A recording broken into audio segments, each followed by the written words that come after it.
नमस्कार मेरे प्रिय विद्यार्थियों, आज आप लोग का शिक्षा विकल्प चैनल पर स्वागत है। जैसा कि आप लोग मेरे थंबनेल में देख चुके होंगे, आज का मेरा जो टॉपिक है वैद्युत द्विध्रुव के कारण वैद्युत क्षेत्र की तीव्रता, इसको हम लोग समझेंगे। इसमें भी एक टॉपिक बनता है कि अच्छी स्थिति पर है कि निरक्षी स्थिति पर है। तो यहाँ पर आप लोग देखिए, अच्छी अथवा अनुदैर्ध्य स्थिति पर हम लोग समझेंगे, बहुत अच्छे ढंग से समझेंगे।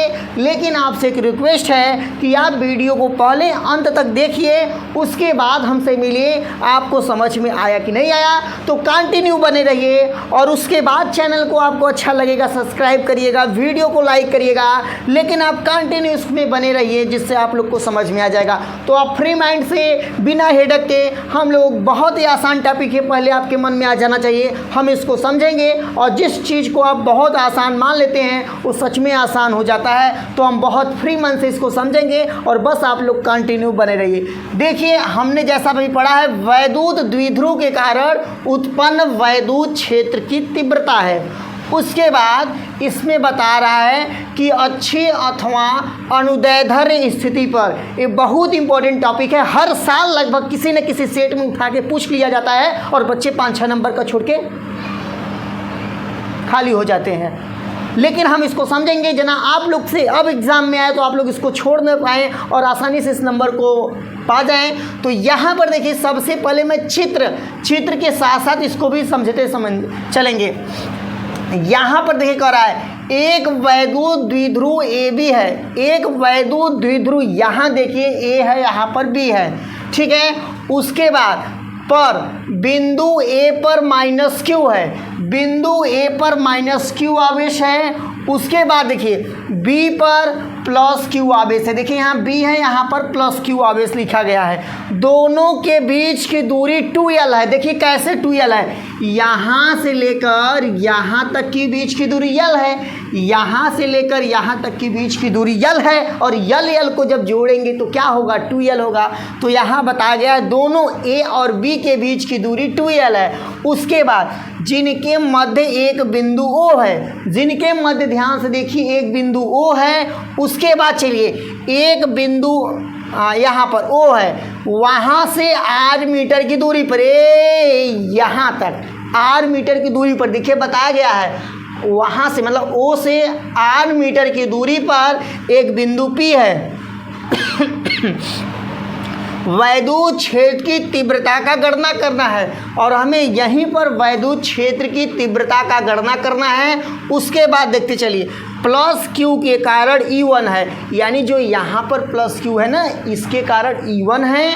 और यहाँ पर देखिए जो माइनस क्यू है, उसके कारण जो है E2 है। तो ना आप लोग इसका स्क्रीनशॉट लेना चाहते हो तो स्क्रीनशॉट अवश्य ले लीजिए, और नोट कर रहे हैं तो नोट कर लीजिए, किसी भी तरह से इसको आप लोग समझ लीजिए। अब हम आगे इसके जो फार्मूला होता है, उस फार्मूले को मैं लाऊंगा, कहाँ से इसका फार्मूला होता है, क्या होता है अच्छी स्थिति का फार्मूला। यहाँ पर आप लोग देखने का प्रयास करिए, समझने का प्रयास करिए, बस कंटिन्यू पूरे वीडियो में बने रहेंगे तो बहुत अच्छे से समझ में आएगा। अब यहाँ पर हम शुरुआत करते हैं। देखिए यहाँ पर कह रहा है बिंदु P से प्लस क्यू आवेश की दूरी, बिंदु P यहाँ पर है, प्लस क्यू आवेश यहाँ पर है, यानी यहाँ से लेकर यहाँ तक की दूरी पूछा गया है। लेकिन दुर्भाग्यवश हमें यहाँ से लेकर यहाँ तक की दूरी दे दिया है, यानी इतना ज़्यादा दूरी दे दिया है। कहेंगे ओ यहीं ज़्यादा है तो इसी को हम घटा दें, यानी यहाँ से लेकर यहाँ तक की दूरी क्या है, यल है, यानी हम r में से यल घटाएंगे, जो कि बिंदु P से प्लस क्यू आवेश की दूरी जो होगा r माइनस यल होगा। अब देखिए जो हम वैद्युत क्षेत्र के फार्मूला को पढ़े थे, वैद्युत क्षेत्र के तीव्रता का जो फार्मूला हम लोग पढ़े थे, यहाँ मैं आपको दिखा देता हूँ। E1 बराबर पढ़े थे 1/4 पाई एप्सिलॉन 0, यहाँ पर Q बटा के R स्क्वायर पढ़े थे, इतना आप लोग को याद होगा। तो यहाँ पर जब इसको याद था, लेकिन यहाँ पर जो दोनों के बीच में दूरी है r माइनस यल है, तो हमें दूरी तो वहीं रखना पड़ेगा, और इसमें दूरी r होता था और इसमें दूरी r माइनस यल है, यानी ये भी दूरी है, बस ये दो लोगों के फॉर्म में है। तो यहाँ पर मैं इसको इरेज कर देता हूँ।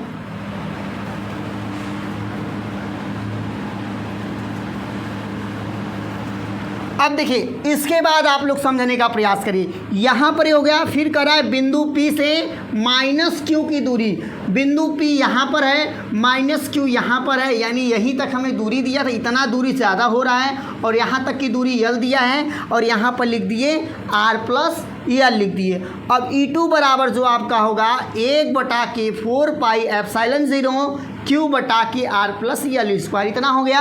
अब उसके बाद आप लोग इसको याद कर लीजिए, E बराबर होता है E1 माइनस E2 होता है, E बराबर होता है E1 माइनस E2 होता है। अब हमें E1 का वैल्यू पता है और E2 का वैल्यू यहाँ पता है, तो U1 का वैल्यू रखे यहाँ और E2 का वैल्यू रखे यहाँ, आसान ढंग से रख दिए।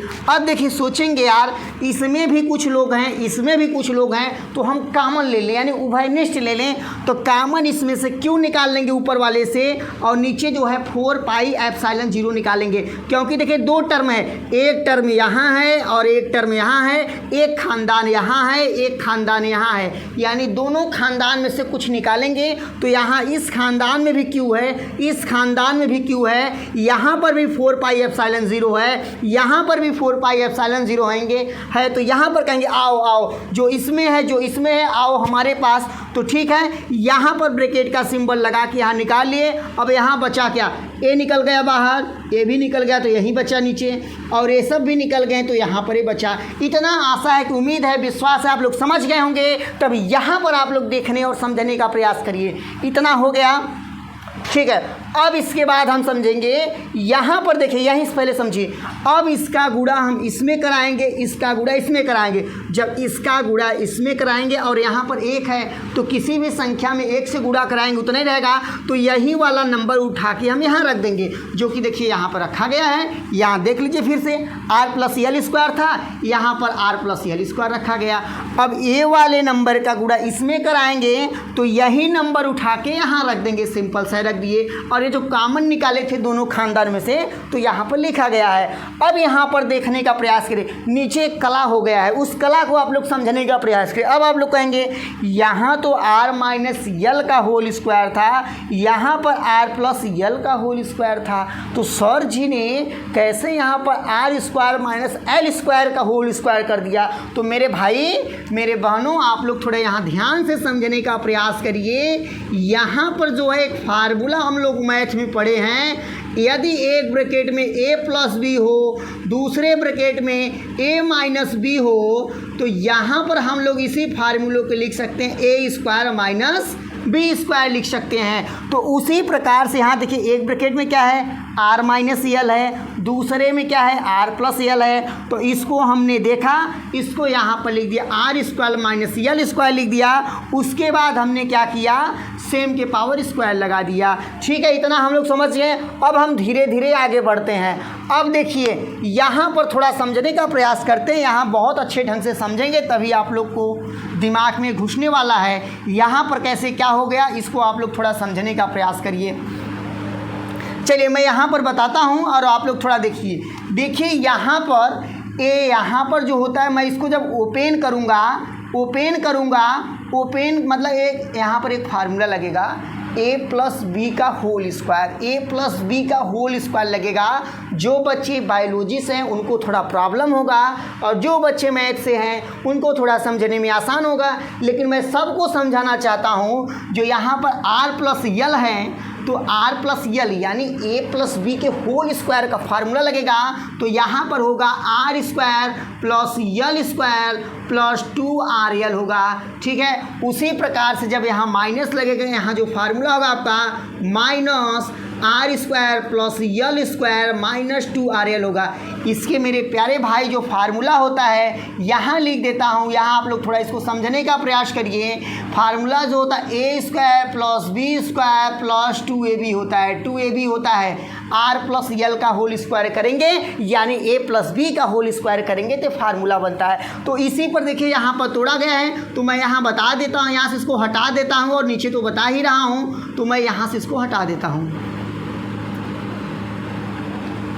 अब देखिए यहाँ जब ब्रैकेट के पहले माइनस होता है तो मैं फिर से रिपीट कर देता हूँ, यहाँ पर r square plus l square plus 2RL minus r square minus यहाँ पे एल स्क्वायर लिख देते हैं, यहाँ पे एल स्क्वायर प्लस 2RL हो जाएगा। कैसे होगा? क्योंकि जब ब्रैकेट के पहले माइनस का सिंबल होता है तो अंदर ब्रैकेट के अंदर जो भी सिंबल रहते चेंज हो जाते हैं। तो यहाँ पर आर स्क्वायर प्लस में था तो यहाँ माइनस हुआ, यहाँ पर एल स्क्वायर प्लस में था तो माइनस में हुआ, और यहाँ पर माइनस में पहले विराजमान था तो यहाँ पर प्लस 2RL हो गया।